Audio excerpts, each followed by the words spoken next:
menghadap kepada Rasulullah. Semua pintu tertutup kecuali pintu Rasulullah, membaca sholawat. Kebesaran Rasulullah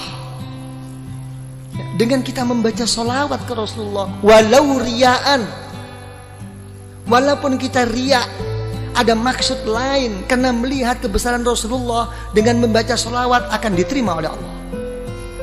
Sampai Al-Imam Ar-Ramli dan Imam Ibnu Hajar dipertanyakan oleh seorang murid, bagaimana buat saya wahai guru, dengan begitu banyak dosa yang saya kerjakan, banyak kesalahan-kesalahan, yang baik buat saya itu apa? Membaca istighfar apa sholawat? Dijawab, yang lebih baik baca sholawat. Sedangkan secara logika, kamu tuh banyak dosa, ingin diampuni dosanya, mestinya membaca istighfar. Ini tidak. Istighfar kamu itu yahtaju ila asfi istighfarin. Istighfar kamu itu masih memerlukan 1000 kali istighfar. Belum tentu kamu istighfar kepada Allah.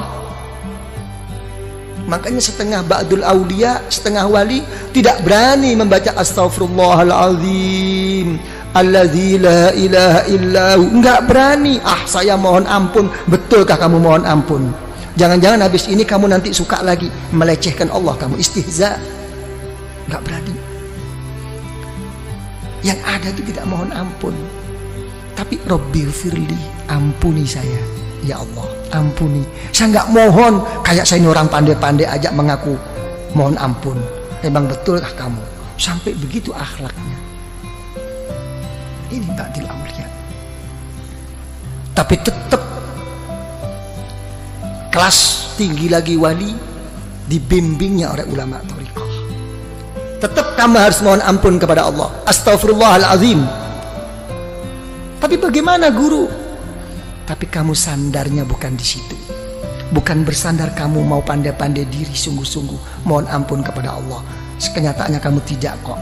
Tapi kalau kamu membaca astaghfirullahalazim, kamu larikan kepada Rasulullah SAW. Kenapa? Karena Rasulullah membimbing saya menggunakan kalimat ini. Minta dukungan Rasulullah. Ini ikut.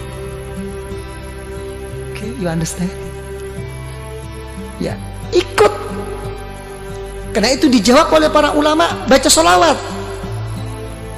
Kenapa? Karena kamu kalau sholawat sudah ber-KKN dengan Rasulullah Sallallahu Alaihi Wasallam, ya kan? Sejelek-jelek saya wahai Rasulullah, engkau tidak akan bisa mengingkari bahwa saya walaupun bagaimana termasuk umatmu wahai Rasulullah. Enak kan? Sholawat. Sampai ulama mengatakan, sealim bagaimanapun, engkau bisa membaca kitab bagaimanapun, dan engkau kerjakan di kitab itu doa-doa, diberi pahala oleh Allah, tapi tidak akan mendapatkan rahasia dan nur daripada Allah kecuali sholawat. Jadi orang thariqah itu mencari rahasia dan nur yang terselip di dalamnya. Jadi sholawat itu ngikut. Begitu sudah mengikut sholawat, dibanguni semua guru-guru, digiringnya, diarahkan untuk bersama-sama menuntun kita ke Rasulullah dengan membaca sholawat. Kita ikut Rasulullah. Alam nashrah laka sadrak. Coba, wahai Muhammad, apakah belum melapangkan hatimu? Sudah wahai Allah. Coba kita juga begitu akan menjawab, alam nashrah laka sadrak. Nanti waktu khususi, iya ya Allah, seperti engkau melapangkan Nabi Muhammad, lapangkanlah hati saya ya Allah. Gitu, manja.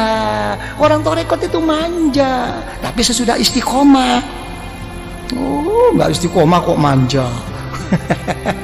Gitu. Alam nashrah laka sadrak wa wada'na. Apakah saya tidak telah meletakkan mengampuni dosamu wahai Rasulullah? Iya ya Allah, saya juga deh ya Allah, saya juga. Gitu orang thariqat, saya juga deh, ikutin deh, udah ngumpul nih. Begitu. Allazi angqadha, telah sudah nggak mampu, sudah patah semua ini kemampuan kita. Ya, alam nashrah laka sadrak wa wada'na anka wizrak alladhi anqadha dhahrak wa rafa'na. Wahai Muhammad, apakah saya tidak telah mengangkat sebutan-sebutanmu? Kalau ada la ilaha illallah mesti ada Muhammadur Rasulullah, ya kan? Kalau sampai Nabiullah Adam, ya kan, bisa berwasilah kepadamu dengan melihat setiap apapun yang di aras, yang di surga, nampak nama Allah, mesti ada nama Nabi Muhammad. Saya lebih khusus wahai Rasulullah, angkatlah saya. Tapi namanya hidup, walaupun bagaimana akan menghadapi suatu kegoncangan dalam kehidupan. Betul apa tidak? Diulang 2 kali di ayat ini, innama ala usri yusra, innama ala usri, sampai 2 kali. Sesungguhnya, percayalah yang mantap sama Allah. Sudahlah, sesudahnya ada sesuatu kesusahan, kerepotan, mesti ada jalan keluar. Sampai 2 kali. Ini menunjukkan bahwa kita ini mudah goyah. Gimana? Telah berhasil apa tidak perjuangannya ini? Ya, kok kalau dilihat-lihat kok innama al usri yusra, innama al usri yusra. Saya kok nggak pernah yusra, kok usri terus ini, ya apa ini? Karena saya jadi usri jadi usrak terus. Ngusrak terus saya ini. Ayo ngomong. Ya, gimana kok sampai tidak berhasil semua ini?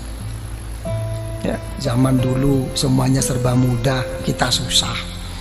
Sekarang kok kenyataannya seperti ini Indonesia.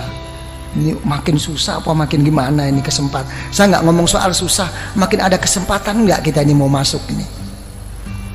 Nah, urusan apapun, bisnis apapun. Coba ngomong. Nggak bisa menjawab.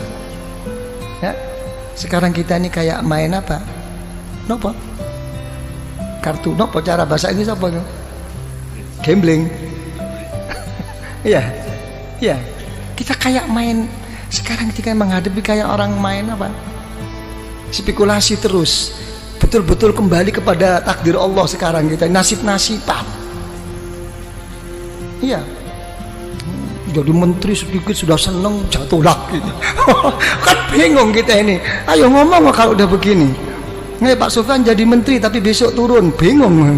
Wis karuan becak bae. Iya, mesti dikasih tahu. Iya. Ini gambling ya kita ini ya, main terus ini kita. Nah, coba ya apa kalau udah begini? Hah? Tidak pasti. Keadaan kita ini masih begini terus Pak Arifin ya. Nah, tidak mau kemana arah kita ini? Ya kan ya? Coba mau kemana nih?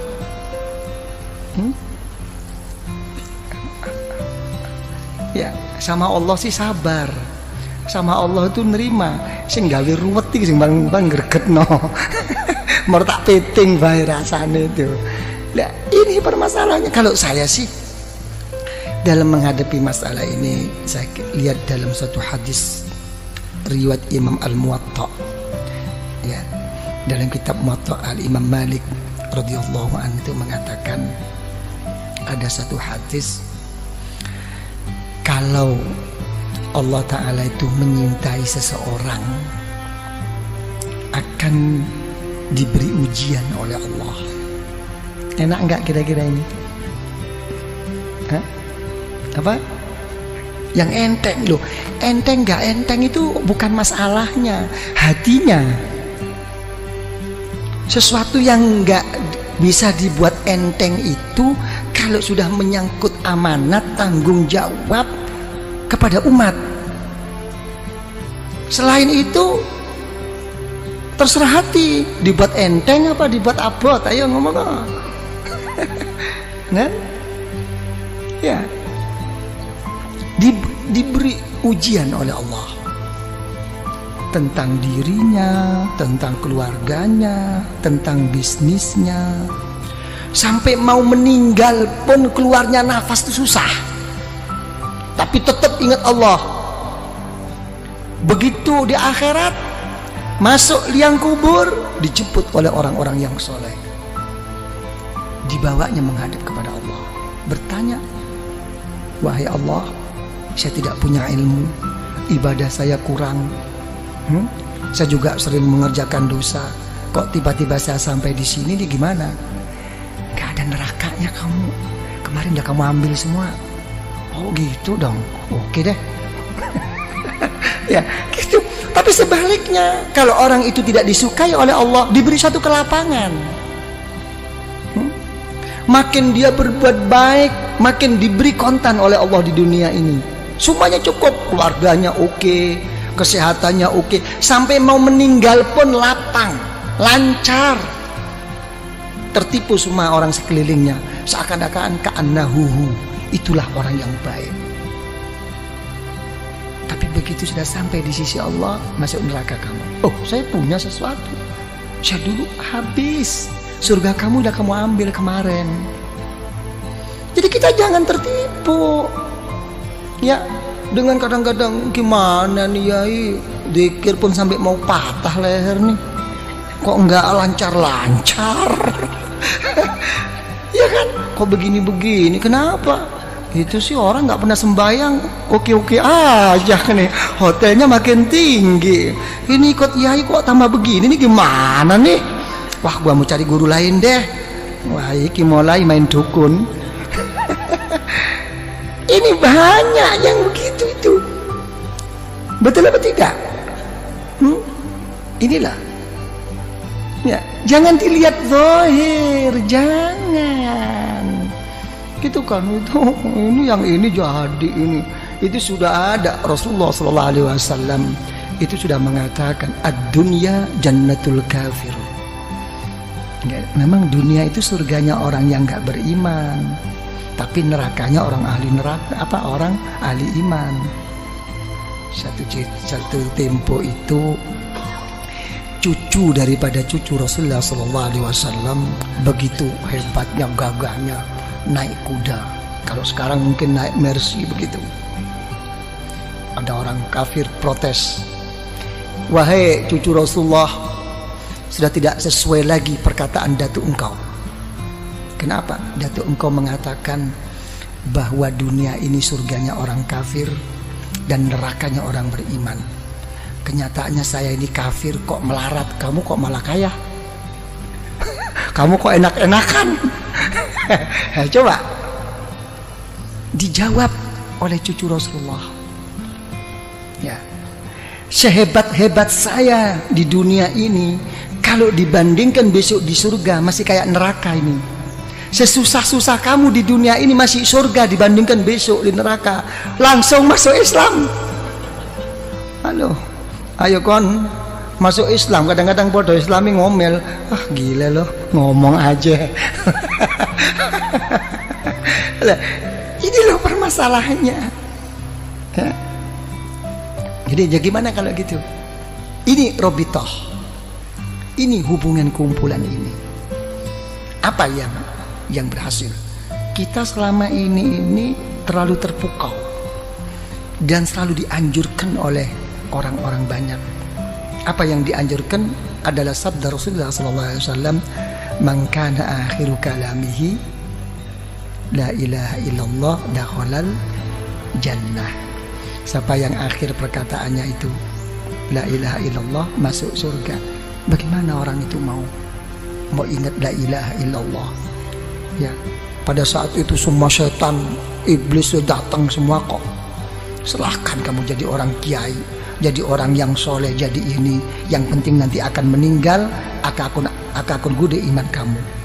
Susah. Ini sebetulnya ini hanya cuma anjuran agar bagaimana zikir itu menjadikan tabiah, menjadikan otomatis, bukan hanya sekadar cuman dibaca pada saat perlu aja. Dengan keotomatisannya itu insya Allah ya, menghadapi segala kesusahan mau meninggal ini akan diingati oleh Allah, dakhalal jannah. Kalau dia menyebut la ilaha illallah, itu anjuran. Tapi praktek Rasulullah tidak begini kok. Praktek Rasulullah akan meninggal itu justru beliau tidak mengatakan la ilaha illallah, malah beliau berdoa Allahumma arrafiqul Ya Allah, pertemukan saya ya Allah, kumpulkan saya ya Allah dengan kawan-kawan saya yang mulia ini. Coba, ini Rasulullah. Nangis Sayyidatuna Aisyah radhiyallahu anha, idzan la yakhtarna. Karena Rasulullah sudah menyebut-nyebut orang-orang yang saleh, menyebut orang-orang yang tinggi di sisi Allah. Sudah jelas Rasulullah tidak akan memilih kita. Akan kembali Rasulullah kepada Allah. Ini ternampak, semua kawan Rasulullah itu ternampak orang-orang yang soleh ini. Ada satu kerinduan bertemu mereka-mereka. Ini maksudnya Robitoh itu di sini. Makanya ada istilah, dalam istilah ulama Thariqah itu apa? Ar-rafiq qabla Thariq. Ya, mencari kawan itu sebelum pelangkah berjalan ke arah mana. Cari kawan, apalagi ke Allah. Yang benar cari kawan ini, yang bisa mendampingi suka dan duka. Itu doa Rasulullah. Allahumma ar-rafiqul a'la. Nampak. Jadi kalau orang thariqah, misalnya yang pernah saya saksikan, saya buktikan dengan orang tua saya sendiri, dan orang tua saya juga menceritakan tentang guru-gurunya begitu. Jadi begitu sudah sakit parah, kalau sudah sakit parah, ada orang lewat siapapun kok disebut itu gurunya. Ayah saya juga begitu. Sopori mlebu wau. Anu buya tutu Mbah Romli kok. Gurunya yang disebut. Sudah melebar. Mbah Romli kok. Bukan ya, itu bukan Mbah Romli. Mbah Romli kok. Enggak begitu. Ruhaninya sudah ketemu itu. Di alam sadar. Ruh antara mau berangkat enggak berangkat ini ketemuan. Ini yang dinamakan orang-orang sufia itu yaqadha. Pada saat-saat begini. Jadi ini hubungan thariqah itu di sini, bukan apa namanya? Bukan hal-hal yang lain, sampai mau meninggal pun ada masalah yang begini ini. Karena jadi paham ya? Jadi begitu, innama ala usri yusra. Kalau sudah susah atau seneng, ya lari kepada Allah. Fa idza faragta fansab. Ya, kalau sudah selesai, ayo tetap jungkel ya, dengan sungguh-sungguh gitu loh. Kalau dalam kekosongan isi dengan kesungguhan kepada Allah. Wa ila rabbika farghab. Ini jawab. Jangan dimentahkan lagi, ini dijawab khususi ini. Ya, kalau sudah begitu baru apa khususi ada Bismillahirrahmanirrahim. Kul wallahu ahad, Allahus somad. Kan begitu ya. Jadi dilarikan apapun wahai ya Allah di dalam kehidupan saya dan pada saat saya meninggal dan sesudah saya meninggal ya Allah, kuatkanlah iman saya. Kul wallahu ahad. Semuanya saya kembalikan kepadamu wahai ya Allah.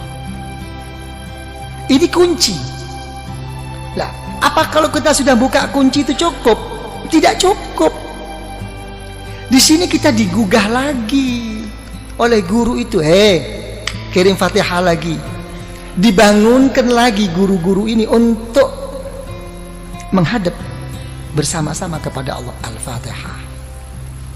Sudah Al-Fatihah, sholawat lagi. Diajak bersama-sama ke Rasulullah. Ini Rasulullah. Baru ukuran pribadi. Baru apa maumu sekarang? Ditantang oleh guru-guru. Apa maumu? Kamu ngetok-ngetok sama aku terus-terus kayak begini. Apa maumu? Nah, ini pribadi. Mauku ini. Karena kita sudah dituntun oleh guru, sudah melalui wasilah robito oleh guru, dibawa oleh guru rohani kita, didudukkan di depan Allah. Ini hawa. Ini Allah. Ini di depanmu. Perlu apa kamu sekarang? Didampingi oleh gurunya di belakangnya. Disepuhkan, dituntun sampai di hadapan Allah. Apa kenyataannya dikhususi? Menyebut nama Allah. Kepentingan pribadinya. Allahumma ya qadiyal hajat. Ginilah. Allahumma ya qadiyal hajat, Allahumma ya qadiyal hajat. Ya Allah, ya, yang memberi, yang memutus, yang menyampaikan segala kehajatan kita, ya Allah. Allahumma ya qadiyal hajat, Allahumma ya qadiyal hajat. Ya, gitu. Nah, habis begitu hajat-hajat terlalu luas, keadaan genting ini, ya Allah, hal-hal yang ini yang terlalu pokok, ya Allah. Saya banyak hutang, saya banyak kredit. Ya sudahlah kalau gitu. Allahumma ya kafiyal muhimmat. Kurang apa? Cuma jawabannya satu, kurang sungguh-sungguh. Komplit kok di khusus itu. Nah kalau sudah kamu semua ya qadiyal hajat, apa kepentinganmu sudah cukup? Tidak, kamu sebagai orang beriman. Terus gimana ya Allah? Dipanggil lagi Allah. Allahumma ya rafi'at, tinggikan darjah saya ya Allah, tinggikan, jangan kau biarkan seperti ini. Ya kan? Di samping engkau terima ya Allah, tuakanlah saya di lingkungan saya ini ya Allah. Gitu. Allahumma ya rafi'at darajat, Allahumma ya rafi'at darajat. Ya, habis gitu cukup? Tidak cukup. Kalau sudah rafi'at darajat, kamu sudah tinggi di sisi Allah, sudah betul-betul telah tercapai kedudukanmu di sisi Allah, apalagi di dunia ini, tidak cukup. Tetap inna ma'al usri yusra, tetap ada satu rintangan. Apa terusnya doa? Allahumma ya dafi'al, ya Allah yang menolak segala musibah. Banyak rintangan ini ya Allah, ini ya Allah. Begitu. Bukan berarti terus udah sukses, saya sudah beres, ini sudah oke lah semuanya. Nggak mungkin. Malah lucu, makin sukses malah lucu, makin didekatkan musibah bala daripada Allah. Apa contohnya bala musibah yang didekatkan oleh Allah? Yang merusak kita tuh bukan orang jauh, orang yang deket-deket ini. Orang yang munafik sama kita tuh orang-orang yang dekat. Hati-hati nih. Lagi dan Bapak Diking kita sudah nggak inget persahabatan, persaudaraan kita dulu waktu kita enak-enak, begitu ada ini yang ngerogotin tuh ini kroni yang memang nggak hub fillah wal bughdu fillah, ini nggak selesai. Tapi apa kita putus asa? Tidak, diteruskan doa dalam khususi. Allahumma ya muhillal, ya Allah yang menguraikan, yang membuka, yang melapangkan segala kemuskilan, segala keruatan, segala yang tidak lancar. Dipanggil lagi, ini ya Allah problem saya. Kalau sudah gitu mau apa kamu? Ya berilah ya Allah. Secara khusus baru. Tadi secara umum, Allahumma ya qadiyal hajat, Allahumma ya kafiyal muhimmat. Sekarang kamu sudah menghadapi satu rintangan, memanggil-manggil saya, kata Allah, dengan titel saya ya dafi al baliyat, ya muhilal muskilat. Secara khusus Allahumma ya mujibat. Itulah ya Allah, inilah ya Allah yang membuat saya ini ya Allah, masalah ini diarahkan lagi. Sudah cukup? Nggak cukup. Artinya nggak cukup itu uang, namanya kita ini manusia. Makanya orang thariqah itu tidak pernah meminta sesuatu yang kelas tinggi dan tidak pernah menolak sesuatu dari Allah. Yang ditekankan di dalam hatinya itu hanya satu, bal nas'alul afiyah, saya minta perlindungan. Bukan berarti hal begini ini tidak minta, mendahulukan perlindungan. Saya minta ini, saya mau ini, pokok disertai perlindunganmu ya Allah. Ini dulu. Lancar semua, oke semua, ya kan ya? Apa perlindungan? Allahumma ya syafial amrod, sembuhkan saya. Walaupun tidak berhasil, pokoknya waras. Mek wis waras kabeh, cukup nggak cukup? Kita selalu ingin Allahumma ya arhamar, ingin dirahmati. Kalau kita nggak dirahmati oleh Allah, Mau pakai resep apa sekarang? Dunia sudah terbalik. Ra'a ma'rufan munkara wa munkaran ma'rufa. Zaman sekarang itu begini kok. Yang baik dianggap buruk, yang buruk pokoknya mengikuti kepentingan. Minta rahmat daripada Allah, baru sholawat lagi ya dah. Rasulullah diketok lagi, agak macet Rasulullah. Doa saya ini kok kayaknya ego banget. Allahumma sholli ala sayyidina Muhammad an-nabiyil ummi. Coba yang dipakai itu titel Rasulullah an-nabiyil ummi, nabi yang buta huruf. Lain kalau buta hurufnya Rasulullah begini, buta hurufnya kita ngeblak. Nah gitu kan. Tapi tetap ini menunjukkan apa? Kebesaran Rasulullah dan menunjukkan kebodohan kita. Titel Rasulullah yang buta huruf. Engkau buta huruf wahai Rasulullah kayak begitu. Nah, saya kan lebih buta huruf, mestinya lebih dikasihani dong. Jadi ke sana arahnya itu. Kita wis manja-manja diri Pak Arifin. Udah baca sholawat? Cukup, tidak cukup. Secara khusus saya punya jalur ya. Syekh Abdul Khaliq Al-Ghazdawani dipanggilnya, Syekh Abdul Qadir Al-Jailani radhiyallahu an dipanggilnya dengan Fatihah ya. Sudah sholawat lagi. Jadi Rasulullah itu kan untung sudah jadi roh. Nggak jadi roh kan capek dibangunin terus ya. Allahumma sholli ala sayyidina Muhammad nabiyil ummi wa ala alihi wa sahbihi wasallam. Sholawat lagi. Habis begitu diberi suatu doa pemungkas, pemasrahan diri kepada Allah. Hasbunallah wa ni'mal wakil. Sampai dalam satu hadis Rasulullah SAW, siapa yang membaca ini jangan lagi sungguh walaupun bohong.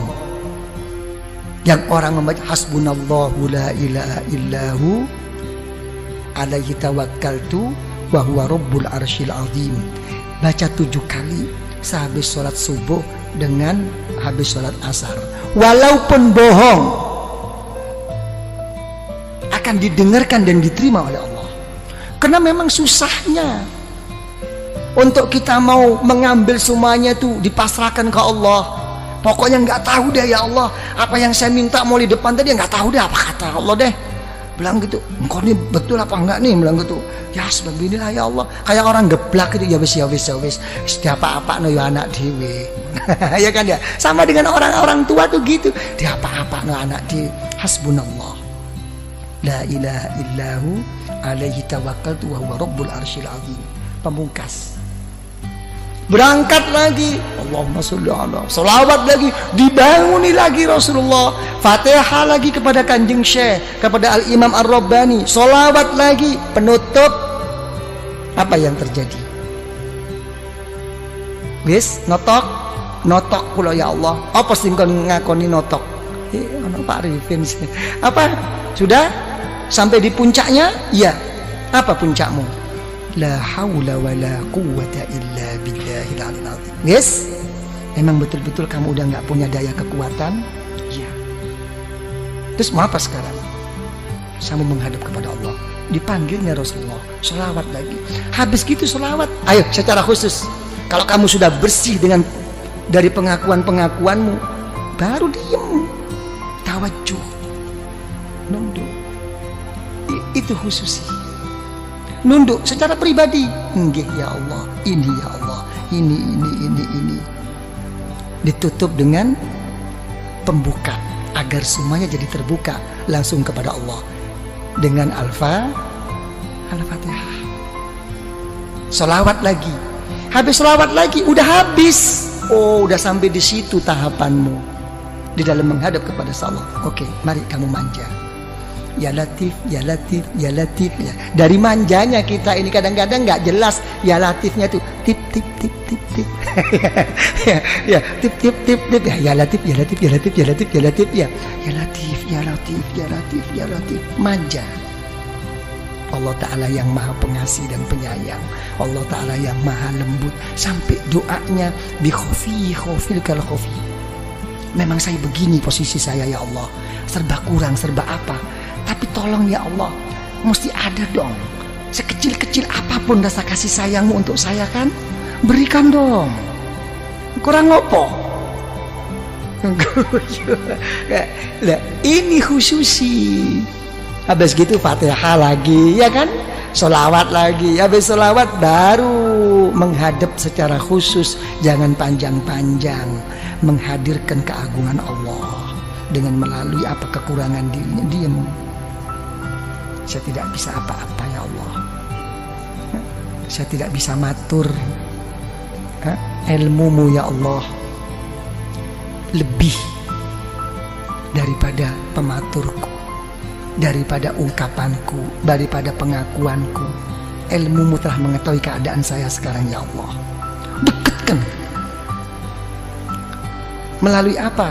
Dengan rahmat, kebesaran Allah di dalam rahmatnya dan pengampunannya. Selesai. Jangan ingat dosa waktu itu, udah berangkat aja. Oke? Nah, itu baru Fatihah selesai. Terus coba gimana? Ada yang perlu diperkembangkan? Kenapa? Jeding. Oh, ya. Coba kenapa ya? Ya, jangan lupa nanti baca apa? Hasbunallah la ilaha illahu alaihi tawakkaltu wa huwa rabbul arsyil azim. Itu pokok itu. Coba apa yang perlu dianukan? Kanca Madura. Dan kanca Madura Kak Mas aja. Dan nggak dikasih tahu kemarin ya. Kok nggak ada muncul anak-anak di mana anak. Dan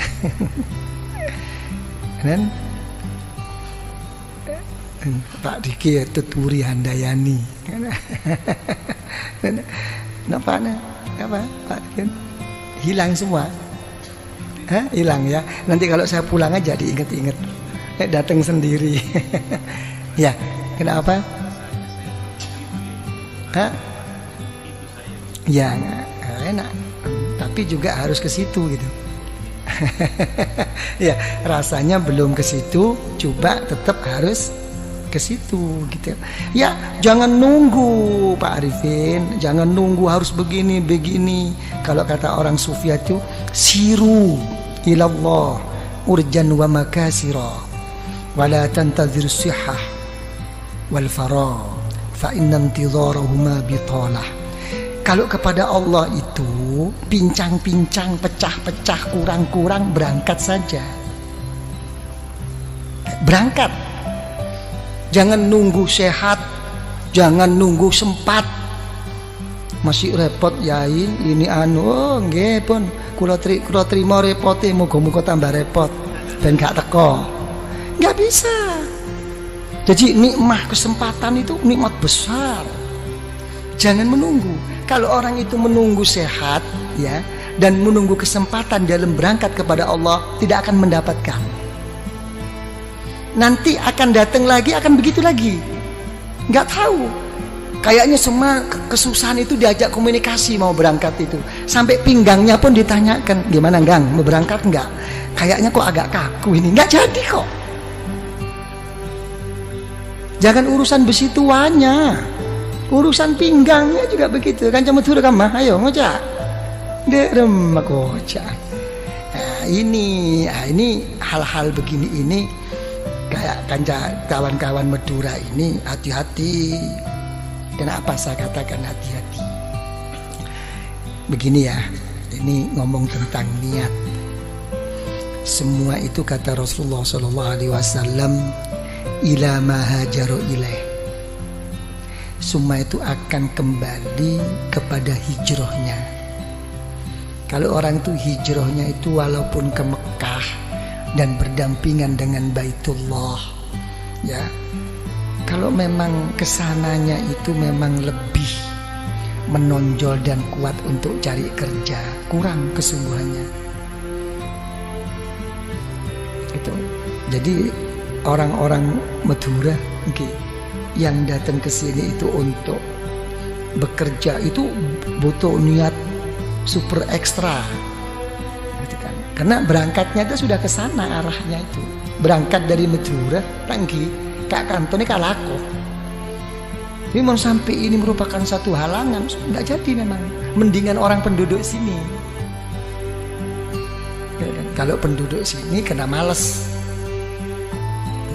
Tapi kalau orang yang memang niatnya itu begitu, bukan males, karena sudah terdinding mencari alasan, dan itu untuk dipertahankan agar diterima, mencari pembenaran. Maka dengan kerteker selok dateng tangki. Biasanya orang-orang yang diajak kepada Allah tidak mau datang dengan alasan macam-macam. Tolong dibuktikan, betulkah dia itu sibuk? Kalau dia itu betul-betul udzur sibuk, pada saat acara yang akan datang pasti akan datang, diberi pertolongan oleh Allah. Tapi kalau dia nggak betul-betul sibuk kena males, lihat paling nggak keng toju aroko. Dan berikutnya akan begitu terus. Dan untuk memberangkatkan itu susah. Dia hanya mempunyai i'tikad. Untuk menjadi orang yang berangkat itu susah. Dan itu hafal, begitu itu udah pembawaan. Saya nggak akan jam betul lagi. Man eman. Kadang-kadang wah, tunggu kiai ni lo datang ada kiai ni boleh. Dia ni hak lah cukup beri lah temu kiai ni. Aduh, swarga gede kok cukup kan. Tangki saya. Jadi untuk orang ikhwan thoriqah sangat-sangat tidak layak. Bukan masalah salah bener. Coba Pak Arifin apa? Jadi jangan tunggu, yang penting berangkat. Nah, gitu Pak Arifin ya. Dan ada kemauan. Lebih-lebih kemauan itu dengan dasar merasa dirinya berkurang, tidak punya apa-apa, tambah begini, itu nilai yang pokok. Sembahyang malam karena sudah menjadi rutinitas, ya biasa. Sembahyang malam karena tidak menjadi biasa, tapi memerangi hawa nafsu, lain nilai. Ini yang lebih mahal. Karena ini dengan perasaan pengakuan di dalam hatinya untuk memerangi hawa nafsu, lain. Nilai di sisi Allah itu lain. Dan ini kalau sampai kuat terus begini. Makanya isyarah Rasulullah SAW, lau tadumuna ala ma kuntum indi, lau tadumuna. Kita diajak harus terus menerus. Jadi gitu. Tapi sudah rutin saya yai, walaupun rutin tetap diajak komunikasi. Oke, terus bunti Pak Wito. Sudah capek ini. Ya sudah nggak ada lagi, udah ya gitu aja lah.